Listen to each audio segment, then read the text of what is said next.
அத்தியாயம் 26. தனது பங்களாவில் அமர்ந்திருந்தவனுக்கு அத்தனை யோசனை. ஜோவை பற்றி விசாரித்தவரை அடியாட்களை வைத்து தூக்கும் அளவிற்கு அவளுக்கு பணமோ செல்வாக்கோ கிடையாது. அந்த தைரியத்தில்தான் அவளிடம் கையை வைத்தது. அவள் இத்தனை நாட்கள் கண்ணில் படாமல் ஆட்டம் காட்டுவதிலேயே நிச்சயம் அவள் பின்னணியில் யாரோ இருக்கிறார்கள் என்பது புரிந்து போனது. அது யார்? எங்கோ தவறு நடக்கிறது. இத்தனை நாட்கள் காரியத்தை நடத்தியதைப் போல அல்லாமல் தன்னை யாரோ கவனிக்கிறார்களோ என்கிற சந்தேகமும் முதலாக அவனுக்கு தோன்ற ஆரம்பித்தது. தான் கண்காணிக்கப்படுகிறோம் என்று எண்ணியதுமே அவனுக்கு வியர்க்க ஆரம்பித்தது. சித்தார்த் கூறியது போல அனைத்தையும் சிறிது காலத்திற்கு நிறுத்திவிட்டு இருந்து விடுவோமா என்று எண்ணினான். சரியாக அவனது அலைபேசி அந்நேரம் அழைக்க ஆரம்பித்தது. அதை பார்த்ததுமே உள்ளுக்குள் டென்ஷன் வந்து அமர்ந்து கொண்டது. ஃபோனை எடுத்து காதில் வைத்தவன் சொல்லுங்க என்றான். நான் என்ன சொல்கிறது? லைவ் போடுறேன்னு சொன்ன நீ என்ன பண்ணிக்கிட்டு இருக்க? பெருசுங்க எல்லாம் டார்ச்சர் பண்ண ஆரம்பிச்சிருச்சுங்க என்றான் அதட்டலாக அந்த பக்கம் இருந்தவன். உள்ளுக்குள் எழுந்த எரிச்சலை அடக்கியபடி, இங்கே சூழ்நிலை சரியில்லை, நம்ம ஆட்களை மட்டை பண்ணிட்டாங்க, இந்த நேரத்தில் லைவ் போட முடியுமா என்றான். வாட்? மட்டை பண்ணுற அளவுக்கு நீ என்ன பண்ணிகிட்டு இருந்த?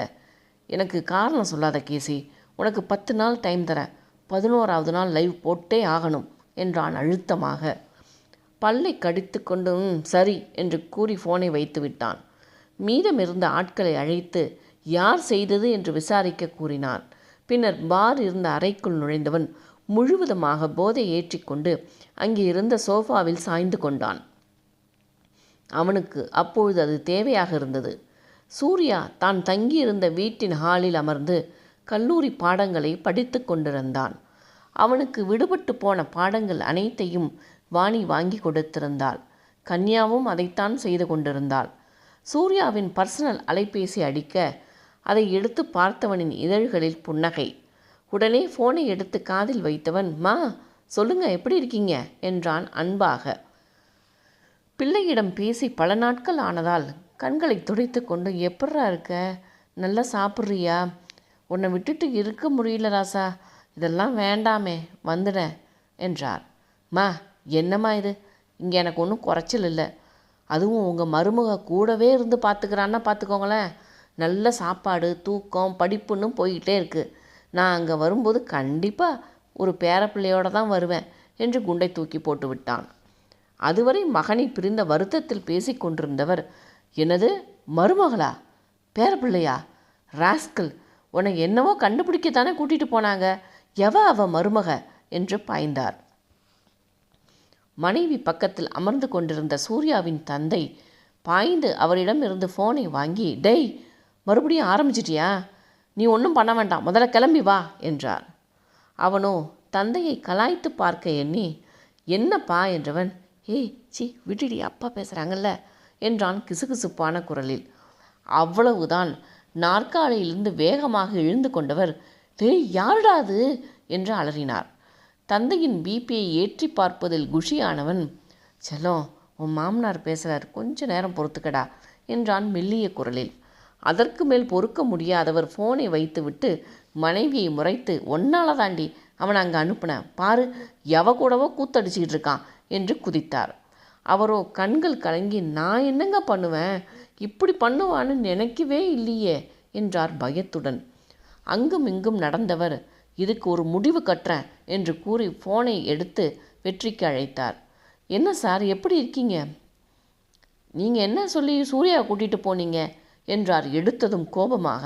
அவனுக்கோ ஒன்றும் புரியாமல், ஏன் சார், அவனை சரியாக தான் யூஸ் பண்ணிகிட்ருக்கோம் என்றான் குழப்பத்துடன். நீங்கள் அவனை யூஸ் பண்ணுறது இருக்கட்டும், அவன் யாரையோ யூஸ் பண்ணிகிட்டு இருக்கான் என்றார் கடுப்பாக.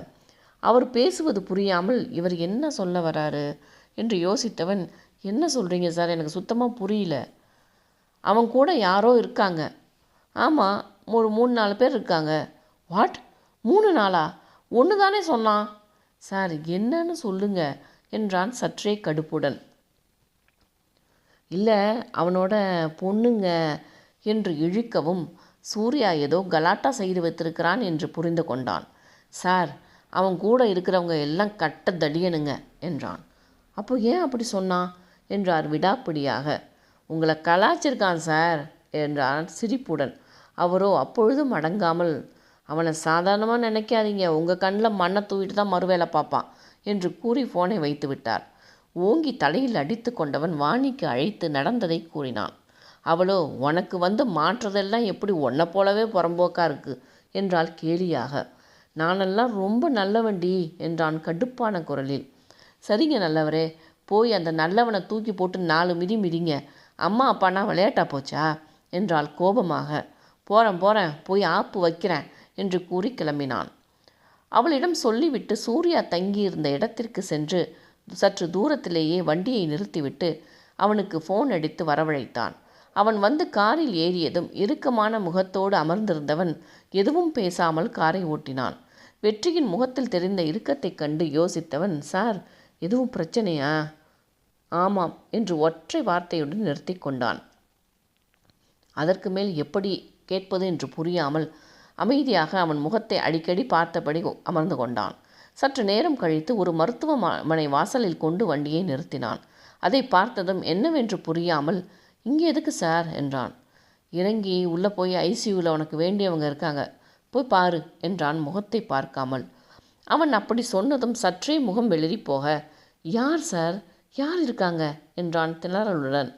உனக்கு வேண்டியவங்க யாரு? நீ அவங்கள என்னெல்லாம் படுத்துன நினச்சிப்பாரு என்றான் இறுக்கத்துடன்.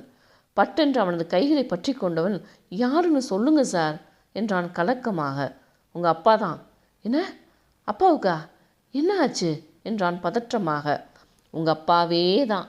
நீ அவர்கிட்ட என்ன பேசின?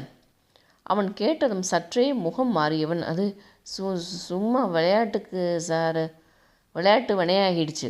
அவன் சொன்னதுமே அவசரமாக கதவை திறந்து கொண்டு பாய முற்பட்டவனை சட்டையை பிடித்து இழுத்திருந்தான் வெற்றி.